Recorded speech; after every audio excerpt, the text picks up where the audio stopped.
అనంతపురం జిల్లా కాంగ్రెస్ పార్టీ విస్తృత స్థాయి సమావేశం. ముఖ్య అతిథిగా హాజరైన ఏపీసీసీ చీఫ్ వైఎస్ షర్మిలారెడ్డి సమావేశంలో పాల్గొన్న రఘువీరారెడ్డి, శైలజనాథ్, ఇతర ముఖ్య నేతలు. ఇక వైఎస్ఆర్ షర్మిలారెడ్డి ఏపీసీసీ చీఫ్. అనంతపురం జిల్లా అంటే వైఎస్ఆర్ కి ప్రియమైన జిల్లా. ఈ జిల్లా కరువు జిల్లా. ఇక దేశంలోనే అత్యల్ప వర్షపాతం ఈ జిల్లాలో నమోదవుతుందని, రెండో స్థానం ఈ ప్రజలను బ్రతికించుకోవాలంటే అభివృద్ధి ఒక్కటే మార్గమని నమ్మాడు.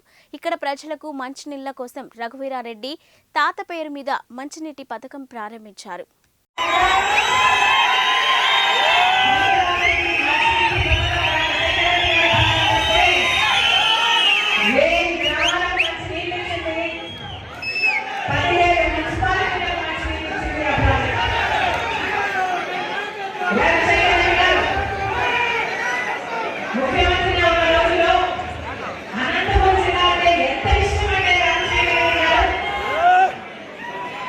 ఉపాధి హామీ పథకం అంటే పేదలకు పని కల్పించే పథకం.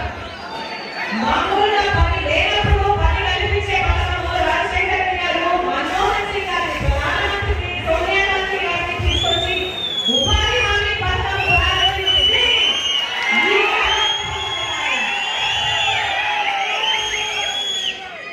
రాజశేఖర్ గారు ఉన్నప్పుడు ఎంత అద్భుతంగా జరిగింది ఉపాధి హామీ పథకం. ఇప్పుడు ఎవరికైనా హామీ ఇస్తుందా? ఎవరికైనా భరోసా కల్పిస్తుందా?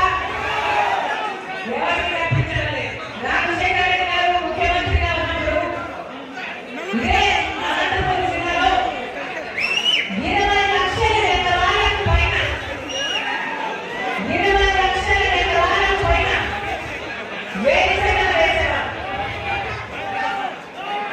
ఎటువంటి